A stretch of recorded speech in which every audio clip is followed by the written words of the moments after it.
Senator Cherargei.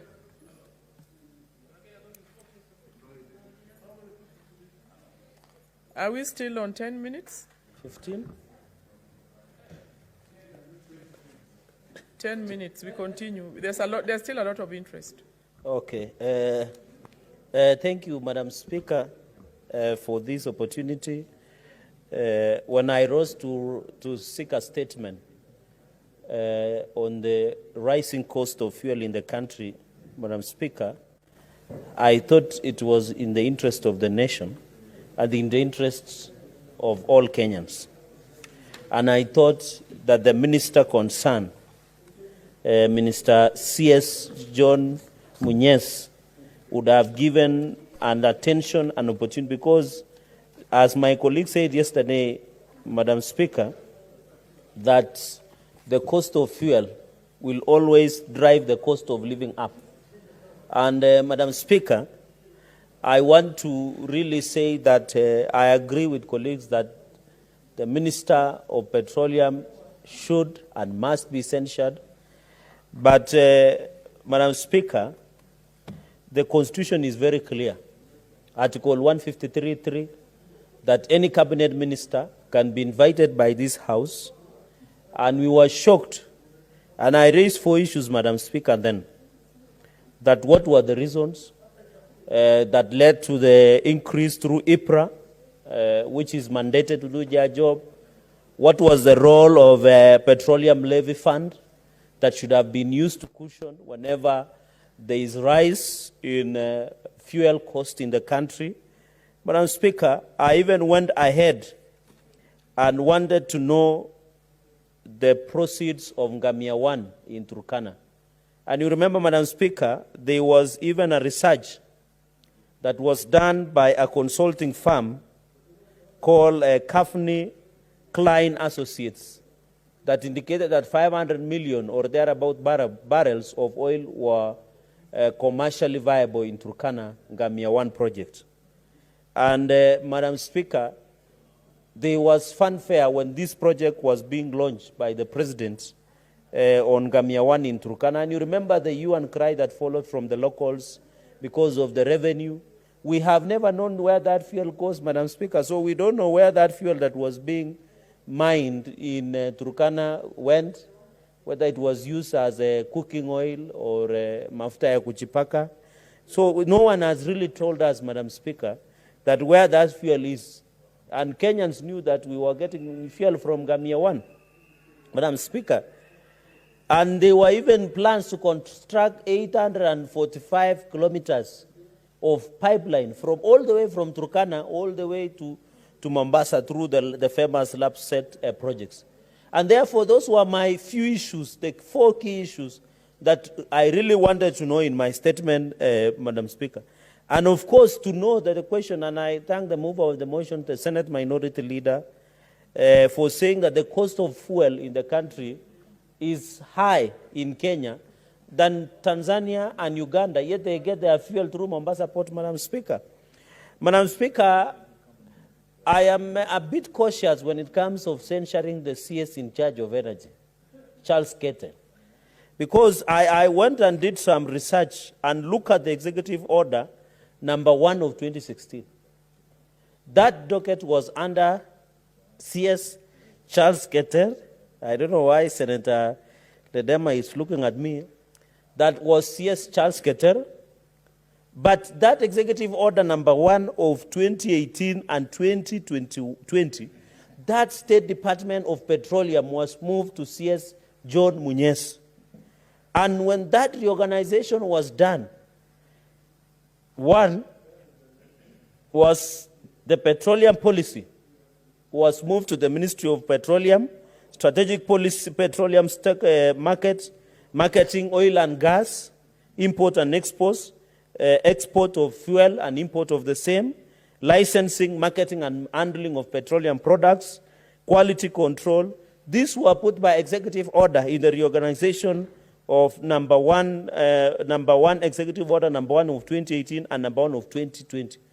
And you remember it is CS Charles Keter, Madam Speaker, that even had the courtesy of sending a letter to the House to try and explain But of course, he didn't read Article 153.3, where he knew that the House of Parliament, either Senate of National Assembly, can summon him, can invite and summon him at the same time, Madam Speaker.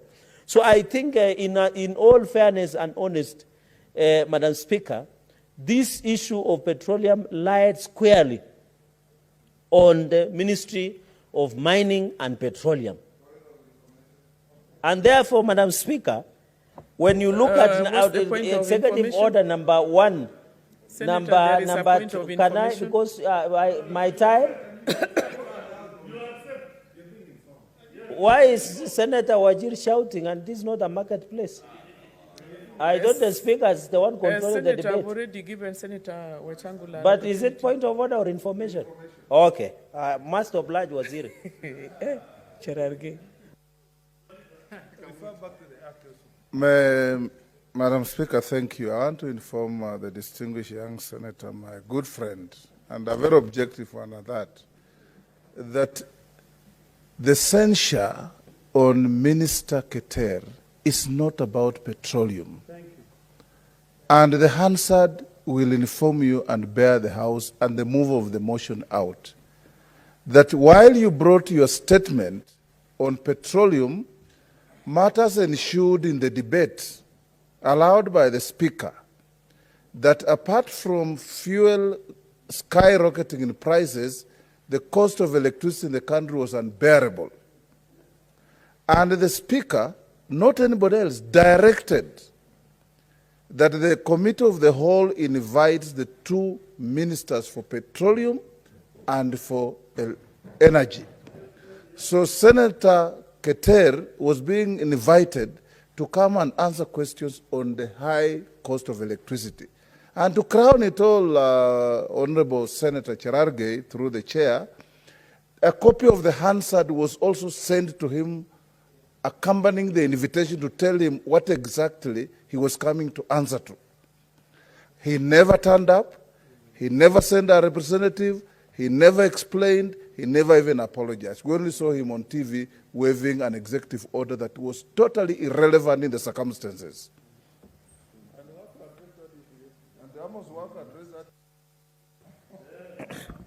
Thank you. Thank you, Madam Speaker. I will take that information with a pinch of salt. But that one notwithstanding, Madam Speaker, is that is why I was insisting on the 4 issues. And I remember, if I'm right, Madam Speaker, the chair of energy, Senator Ephraim Maina, indicated that there was a letter from CS Charles Keter saying he did not know why he was being summoned before the Senate. And you know, someone says and invitations are 2 different things. This is a cabinet secretary, Madam Speaker, that even the chair of Senate committee, and you were there, I don't know whether you were there, Madam Speaker, but you raised the issue of electricity then, that raised that that CS Charles Keter has been appearing before this committee, and I've sought many questions and answers from the committee. The only CS that the cabinet, the committee flagged out was CS John Muñez. And therefore, Madam Speaker, I think the clerk of the committee indicated that there was a letter from CS Keter saying he did not know the reason why he was being summoned. You know, this was not an invitation. If it was an invitation, it was different.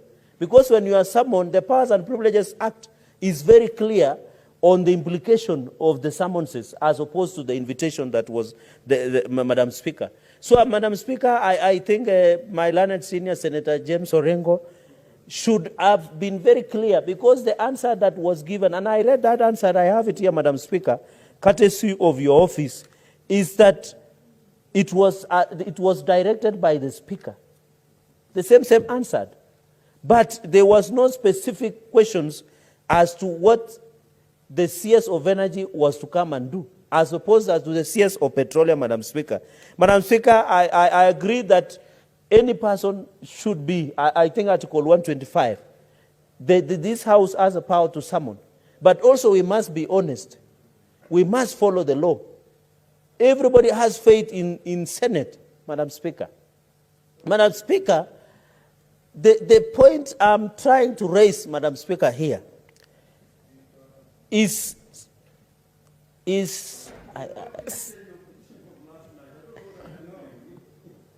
Madam Senator, Speaker. for Turkana, you have a button there for intervention. So if you need a point of order, you just have to press it without cutting up your hand up. So I give you the opportunity.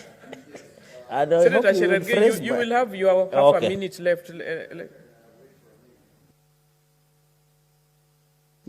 Yes. The reason why, Honorable Cherargei, I see you're making a lot of hoopla about CS Keter being summoned by the Energy Committee. But I want you to know that he was summoned because we wanted him to come and answer questions about the high electricity tariffs that are actually affecting Kenyans and shutting down our economy, shutting down businesses. That's why we summoned him. He did not appear. Because he did not appear and we are operating on the orders of the High Court, he got what he had to have according to the law. Thank you. Senator Cherargei, please finalize. No, Madam Speaker, but you need to appreciate that my time has been eaten away. We have held you are left with 1 Madam, minute. Madam It is- Speaker, it just is in held conclusion, but this conclusion, and you know, being my neighbor, I hope you'll add me 2 minutes. Madam Speaker, just I wanted to say, we must follow the procedure and rules. You know, it was a summons as opposed as to invitation. If the Speaker had invited, it would have been different as opposed to summonses. Because summonses is a different animal altogether as opposed as to invitation. I agree the danger that we have in this country is the high cost of fuel. It must be addressed. I agree the issue of high electricity bills in this country must be addressed. Yes, Senator Orengo, I think there is a misleading somewhere here. It needs to be corrected. Madam Speaker, is it right that a lawyer who has been admitted to the High Court the other day, but this should be, small knowledge, because, Madam Speaker, what is before the House are not proceedings of the Powers and Privileges Committee. It is not. This is a motion of censure, and you can be censured on anything. But already, I know the Committee on Energy, they have already acted on the basis of powers under the Constitution and sanctioned the Minister, Keter, I think. Yeah, they fined him 500,000 shillings. There was a process where he should have gone to defend himself. But this process now is not about censuring. It's not about powers and privileges. It's not about a punishment. It's a censure motion. So I think it's absolutely out of order to misunderstand what is before the House today. This is not the Powers and Privileges Committee.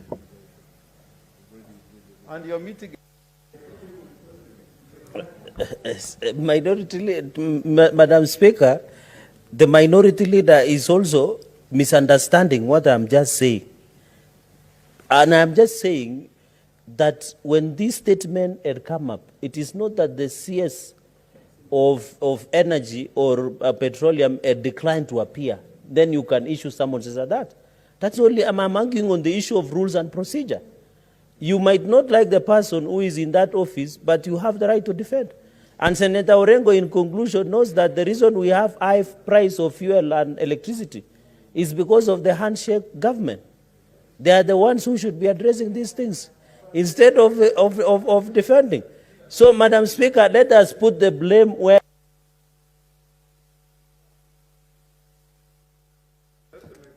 Senator Moses Kajwang, Senator for Omabay. Madam Speaker, I rise to support the censure motion against the 2 cabinet secretaries. I also rise to support the first part of the motion where Senate is expressing its concern over the increasing price of fuel and the attendant cost of living. But, Madam Speaker, before I delve into the details of the motion, allow me to convey my condolences to the families that lost loved ones in the tragic boat accident that happened in Homa Bay town. As we speak, 8 bodies have been recovered. Search and rescue efforts are still ongoing.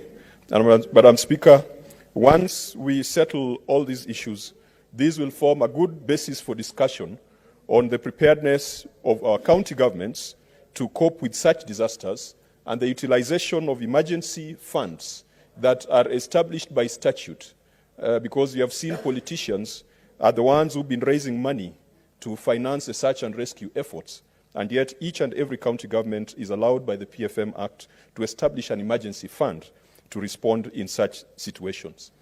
Madam Speaker, coming back to the motion, this last week I visited Mfangano Island.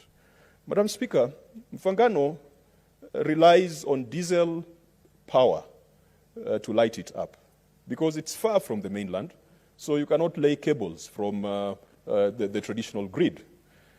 And so when you increase the price of diesel, definitely the fisher folk in Mfangano are going to suffer.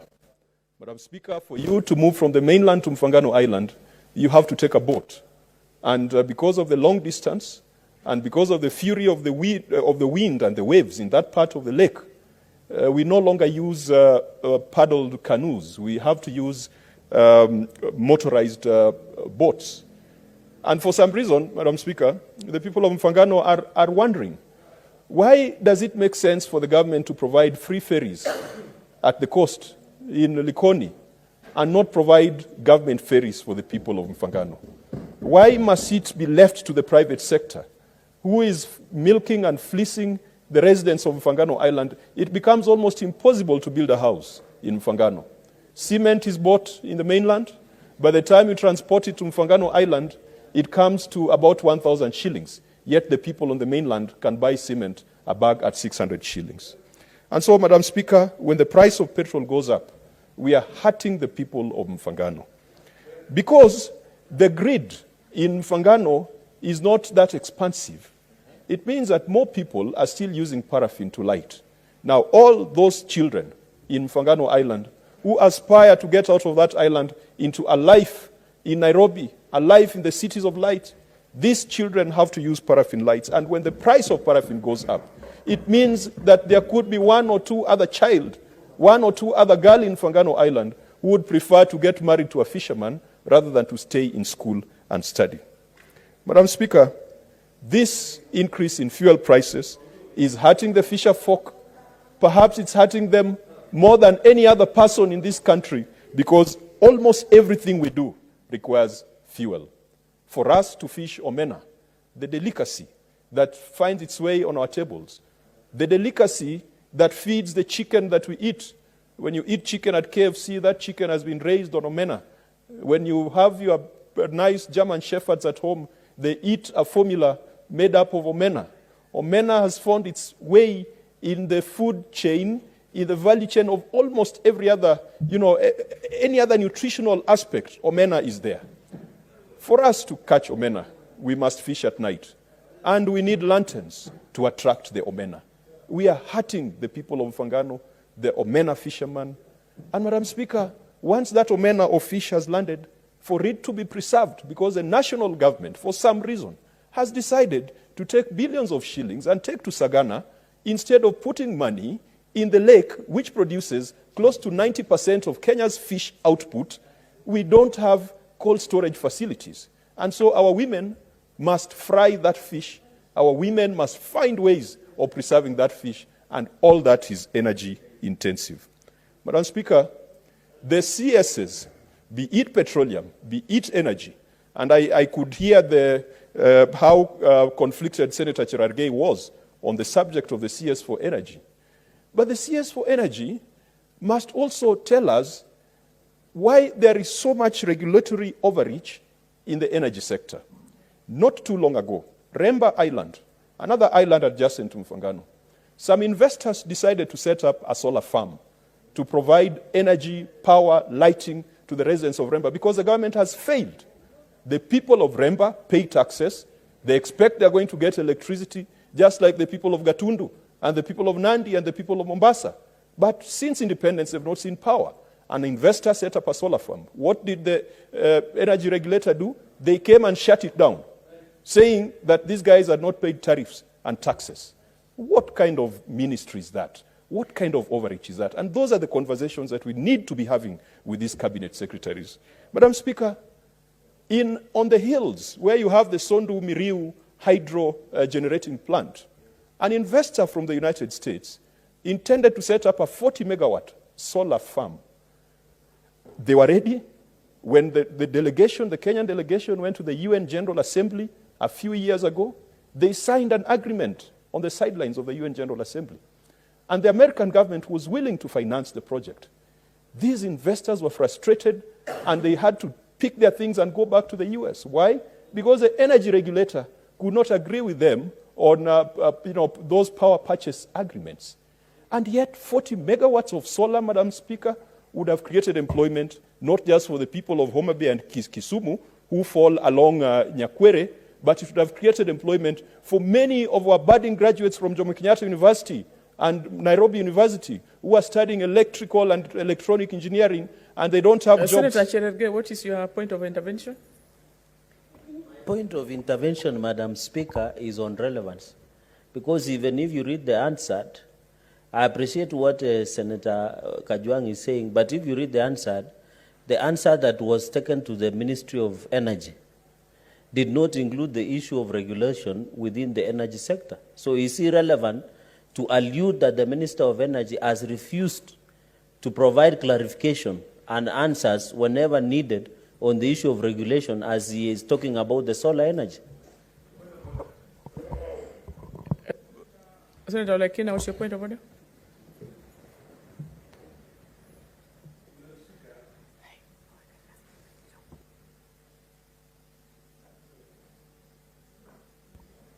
Madam Speaker, I rise on a point of order on the relevance of my good friend, Senator,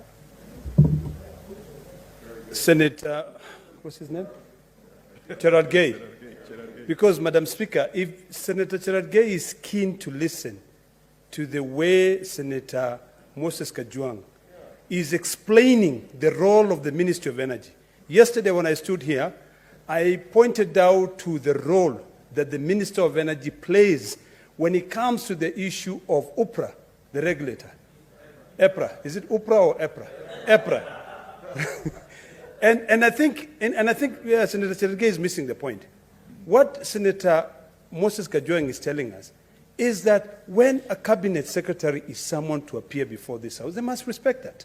That is issue number one. So let us not mix the point. And he's also explaining clearly how Kenyans are suffering.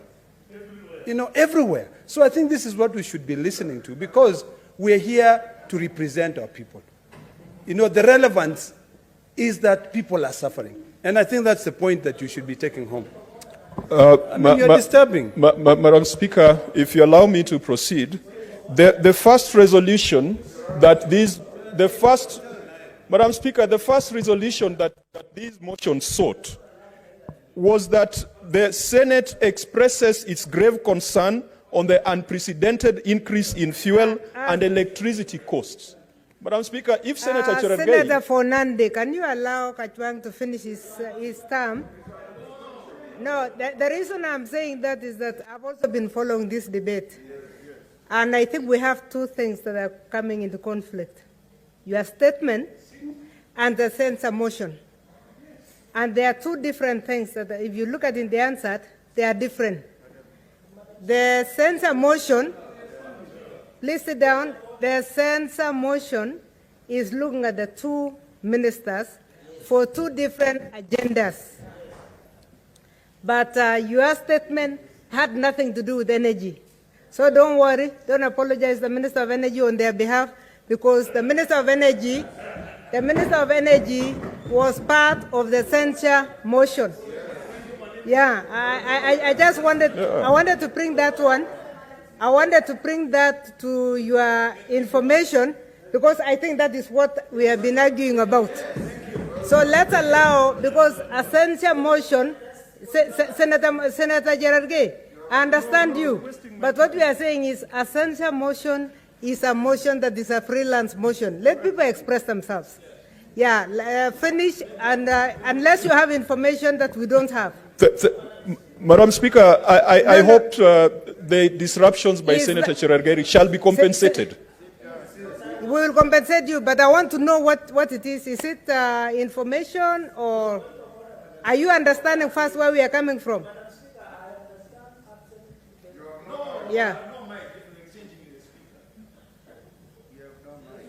Give him the mic and preserve the minute for... Madam Speaker, and I hope this house is run by you, not people who are shouting like a marketplace. Madam Speaker, my point of concern was one, that in the answer that was presented before the two ministers, it indicated on the issue of electricity bills and what have you. But what Senator Kajwang is alluding to is that the minister in charge of energy has refused to answer some of the questions on issue of regulatory within that ministry. So he is not being relevant. That was my only contention, because the relevancy is in the motion that was presented by the Senate Majority Leader, Minority Leader. And that is, Madam Speaker, and that is my contention. I understand that the Minister of Energy had nothing to do with my statement on issues of petroleum and fuel rates. But my point is the relevance on what is on the motion, so that we don't mislead Kenyans by telling them that the Ministry of Energy or Ministry of Petroleum has refused to answer any other question apart from what we are debating on the floor. Senator Cherargei, we are not going to correct ourselves on contribution on a motion of censure. A motion of censure is freelance in the way you talk. Yeah, it is what you feel. Because people, yeah, it is what you feel. So let's get to know what Kajwang thinks about this censure. Because censure is censure. Yeah, censure is censure, and the language has to be that of censure. And it was well moved. So let's give his last 2 minutes. Is it 2 minutes? To Kajwang. Madam Speaker, Senator Cherargei has taken away close to 5 of my minutes on irrelevancies while lobbying for relevance. Madam Speaker, this motion expresses, the Senate is expressing its grave concern over increased electricity prices. And Madam Speaker, when I give the illustration that the ministry has frustrated investors who wish to put up a solar farm, we know that solar would be cheaper than the power that is generated using diesel and those other opaque power sharing agreements. And so I think, Senator Cherargei, you can filibuster and hold brief for CS Keter in another forum and not in the Senate, because otherwise it brings shame and it demeans this House on a very important motion. But Madam Speaker, going forward, Madam Speaker, there is an issue of executive accountability in a presidential Senator system. Cherargei.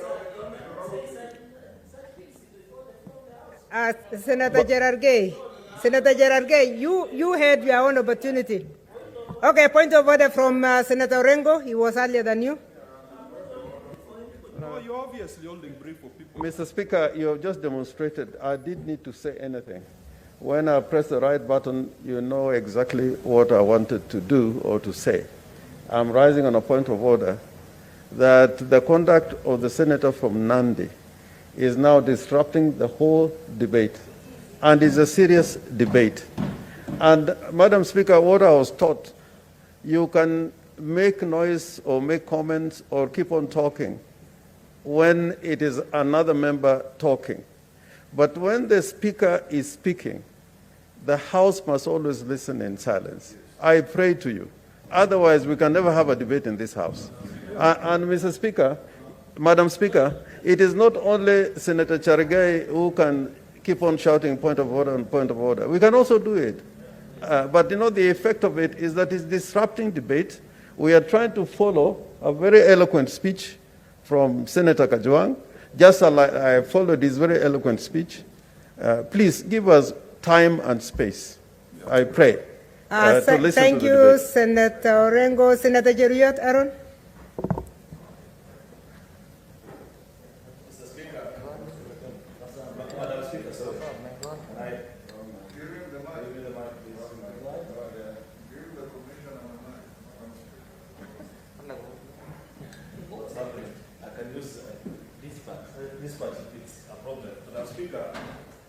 Madam Speaker, you know, two wrongs don't make a right. First of all, the House was enjoying the very brilliant presentation by Senator Moses Kajwang. And we need to put it on record that he went to the best university in this country, Moi University, where you are also associated. That's why he was doing so well. That's where eloquence comes from. And not, so I wonder also where Cherargei picked his bad habits from, because he went to that university. But then, Madam Speaker, this is the point. To save this House, I want you to issue a ruling, actually, that any time somebody rises on a point of order, let them cite the relevant point of order, standing order, that the member they're interrupting has fallen afoul of, so that we end this business of people rising. Having said that, Madam Speaker, I only regret that Senator Moses Kajwang, my good friend, lost his cool and said something about Senator Cherargei that shouldn't be left on record. It's not fair to say that a colleague is holding brief for a minister. We may hold difference of opinion, but it's not fair on Senator Cherargei. I know he can do many things, but holding brief is not one of those things. So on that one, my good friend, thank you. If you withdrew and apologize, then we can proceed peacefully, Madam Speaker. Thank you, Senator Cheriot. I think because of too many points of order from Cherargei himself, that I was drowned and I didn't even hear that one. Senator Watangula?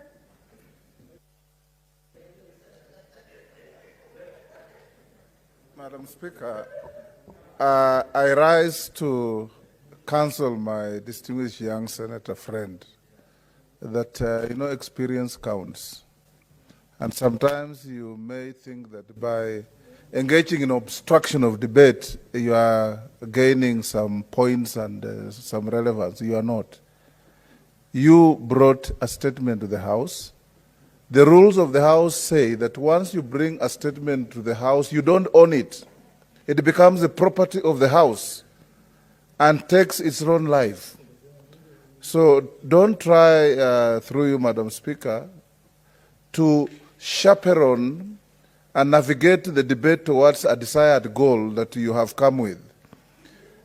You sat in this House from yesterday, and everybody, including one of the most eloquent debaters on your side, Senator for Kericho, I have a lot of regard for him.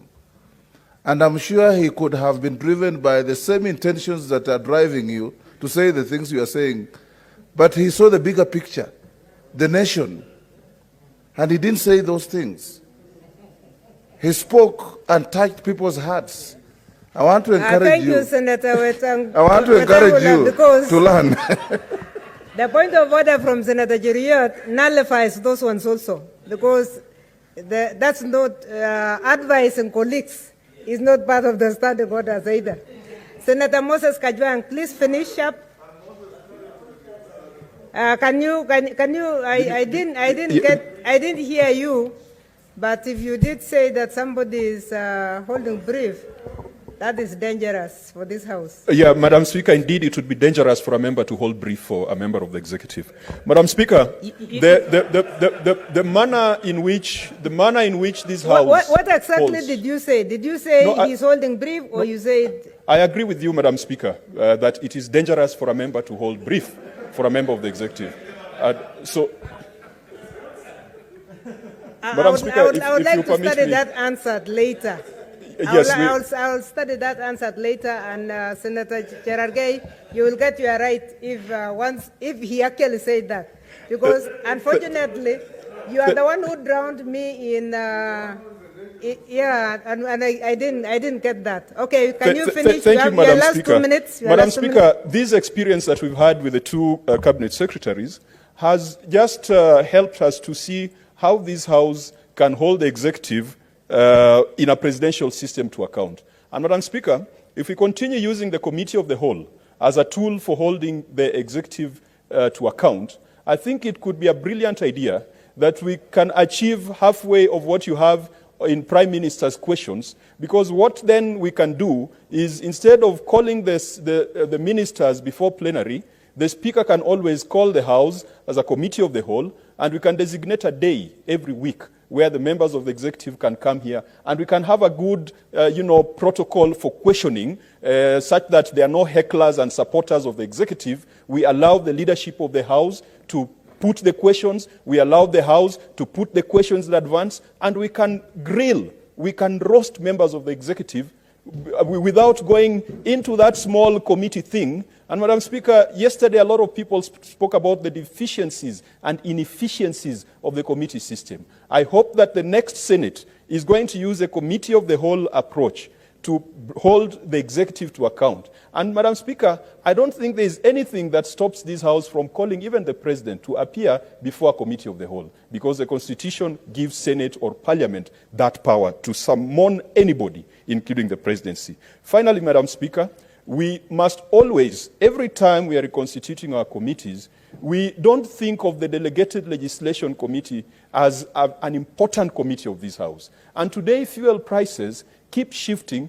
because of some regulations that were passed by Parliament. We need to strengthen our Delegated Legislation Committee, strengthen not just the membership, but even the technical competence and capacity that comes from the office of the clerk. They will be dealing with regulations on petroleum, the next day they'll be dealing with regulations on agriculture, and the next day there'll be regulations on health. I've realized, Madam Speaker, that because the executive is now doing a lot of legislation through regulation, we need to strengthen that committee. The formula that we are using currently, I refer to it as an opaque algorithm, because in 2020, when global oil prices were at a negative, we never saw a corresponding fall in oil prices in this country. And that regulation needs to be reviewed. Even as we talk about the other levies and taxes, we need to make sure that the delegated legislation and the Energy Committee goes back and comes back with a solution. The last 2 days, we've been whining as a House.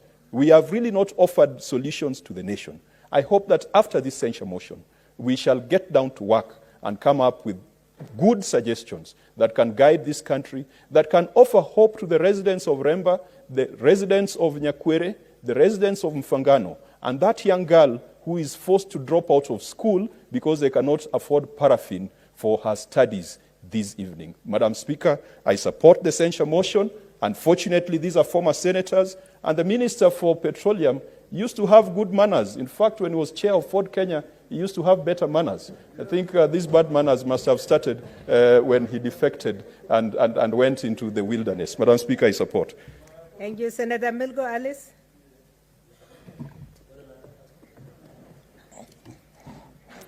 Thank you, Madam Speaker, for this opportunity to also speak to this